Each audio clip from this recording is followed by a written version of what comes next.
Frères et sœurs, j'espère que vous allez bien. Petite bombe du jour, en tout cas qui est arrivée hier soir dans la presse, l'actualité. Apparemment, donc Laporta aurait choisi Xavi pour remplacer Coman l'année prochaine.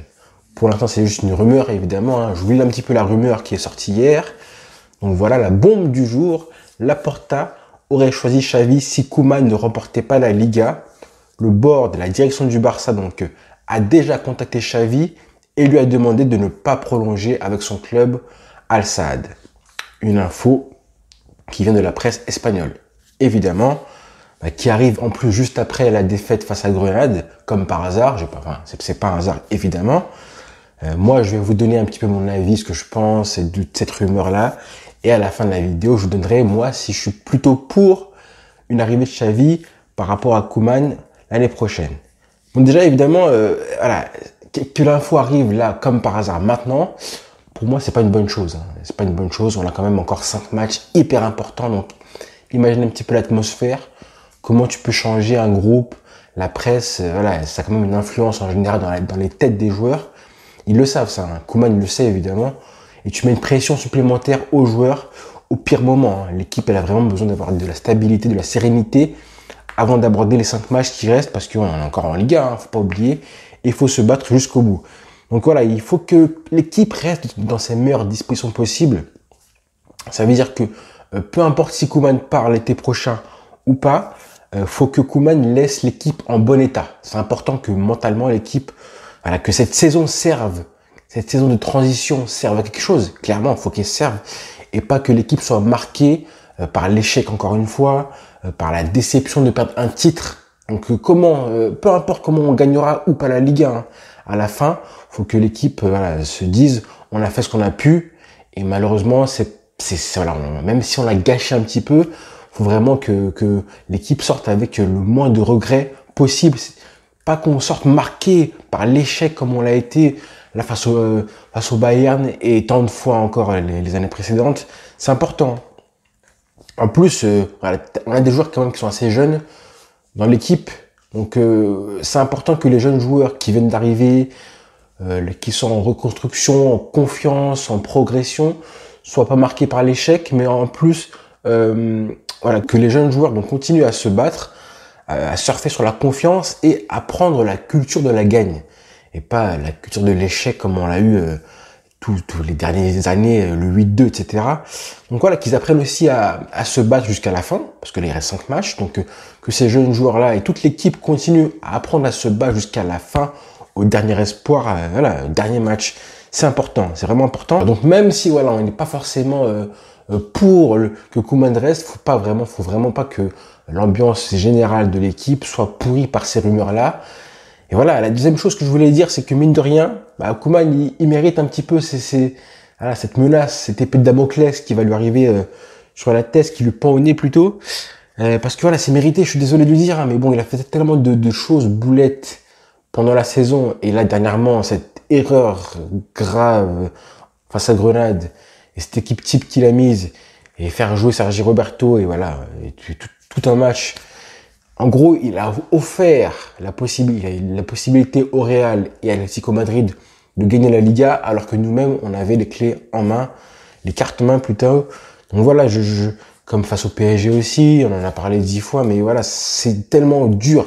Et tu peux tellement finir une Liga avec un sentiment de regret après ce qui s'est passé là jeudi, que forcément, l'équipe peut être marquée. Donc j'ai envie de dire que Koeman, il l'a cherché. Malheureusement, il le cherche un petit peu. Le Camp Nou, c'est devenu une maison close, comme j'ai dit la dernière fois. Tu fais jouer des joueurs qui sont complètement hors du coup, comme Piqué, comme Sergi Roberto et Umtiti, simplement parce que, en gros, c'est des cadres. Voilà. C'est des cadres et les mecs, parce qu'ils sont disponibles, on les fait jouer tout le match en plus.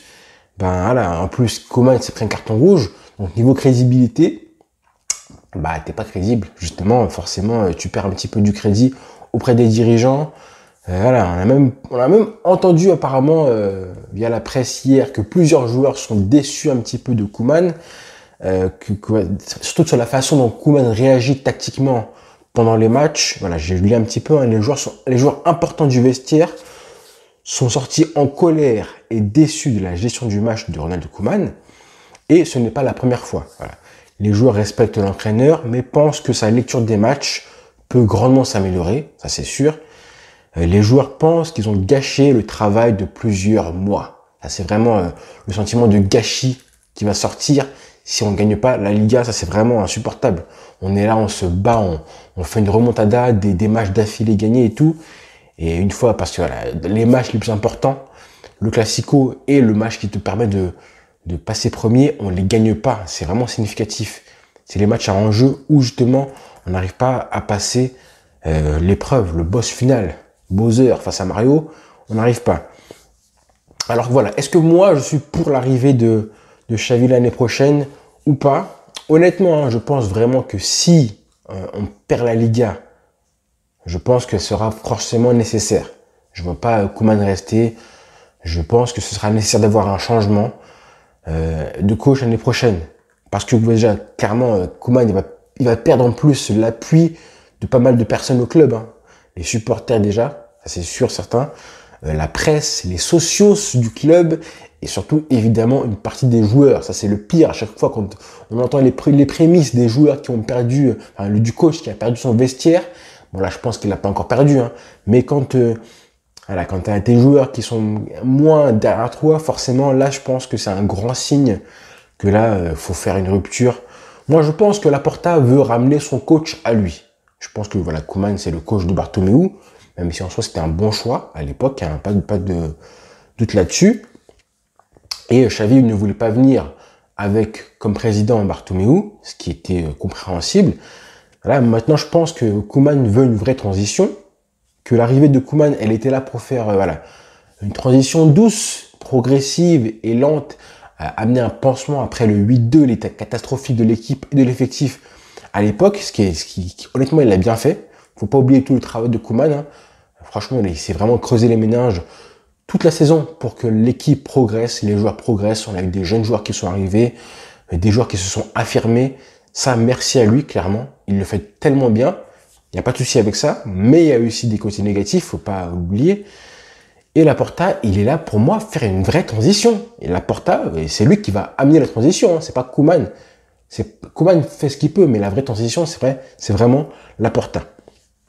Moi, je dis souvent que la saison, elle est là pour faire ouvrir les yeux à Laporta pour savoir qui dégager de ce club. Clairement, hein. Que ce soit au niveau des joueurs à faire partir, hein, les brebis galeuses à faire partir parce qu'ils ne servent à rien, parce qu'ils sont mauvais, parce qu'ils ne jouent jamais, ils sont tout le temps blessés. Hein, les postes à renforcer, deuxième chose, les postes à renforcer en attaque, en défense au milieu de terrain. Voilà, et je pense qu'en attaque au milieu de terrain, il y a vraiment des postes à renforcer. Les dirigeants à faire partir, on l'a vu, hein, voilà, je sais pas si vous avez vu, mais tous les bras droits de Bartomeu sont tous partis. Tous licenciés par Laporta. Donc ça c'est bien, c'est très très bien, super même.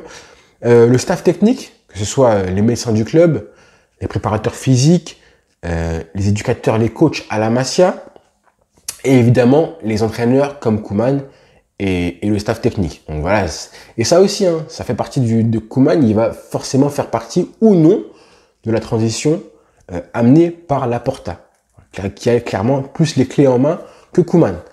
Donc là, c'est vrai qu'avec Xavi, forcément, tu mets une vraie rupture. Tu provoques forcément une motivation supplémentaire chez les joueurs. On a tous envie de voir Xavi qui entraîne le Barça et Messi. Est-ce que c'est un peu tôt? Je sais pas. C'est vraiment le risque. Hein. Ouais, j'ai peur de deux choses, moi. Avec Xavi, c'est évidemment la première, qu'ils sont pas forcément prêts pour le haut niveau. Ça, c'est vraiment ma crainte, évidemment. Et la deuxième chose, c'est que voilà, il fasse jouer ses potes, qu'il n'arrive pas à dire à ses cadres, à ses potes, ses anciens joueurs, ses anciens coéquipiers, Gérard Piqué, Sergi Roberto, les mecs, salut. Voilà, salut. Moi, on veut un coach qui regarde droit dans les yeux ces joueurs-là et leur dise, frère, je t'appelle Gérard Piqué, certes, on se connaît, je t'aime, mon frère, mais pour l'année prochaine, je ne compte pas sur toi. Je ne compte pas sur toi dans l'effectif du Barça. Qu'ils lui disent honnêtement, hein, voilà, comme on a eu avec Guardiola quand il a fait ça avec Eto'o, Ronaldinho, Deco. Guardiola, il a fait ça avec toutes les équipes où il est parti. À City, il a fait la même chose avec ses joueurs aussi. Il a dit à compagnie, enfin pas compagnie, à Nasri, la Salam. Au Bayern aussi, et Mourinho pareil. Mourinho, à chaque fois qu'il va dans un club, il dit à tel joueur, toi, je ne compte pas sur toi. Et voilà, c'est d'homme à homme, c'est honnête, c'est franc, c'est loyal, c'est transparent. Au moins, les joueurs sont fixés. Et ça, j'ai peur que Xavi ne sache pas le faire. Donc s'il n'arrive pas à faire ça, Xavi, honnêtement, c'est pareil que Koeman. Hein. Donc voilà. Donc on verra bien, mais pour l'instant, je suis un petit peu indécis. L'avenir de la saison, quand même, n'est pas encore forcément scellé. Il nous reste 5 matchs pour tout le monde, hein, pour le Real et Atlético Madrid aussi. On peut quand même aussi gagner la Liga. Hein. Là, un faux pas ce soir du Real et tout est relancé. Donc on ne sait jamais. Le foot, ça va tellement vite. Ça va tellement vite que pour l'instant, je suis pas forcément...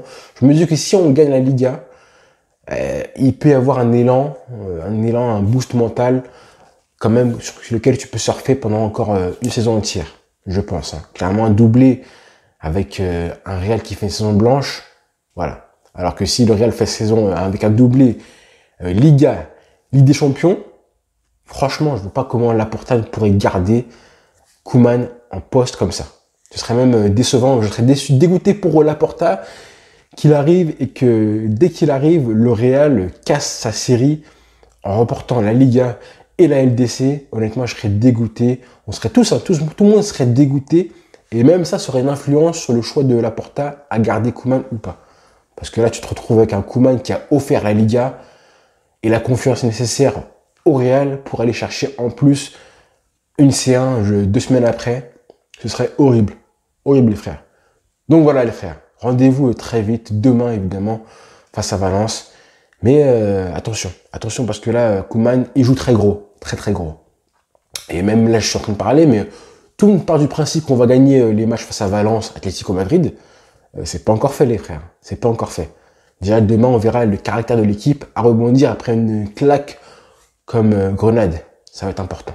Donc voilà, les frères. Bon week-end à tous, les frères. Et rendez-vous demain pour le match de Liga. Ciao.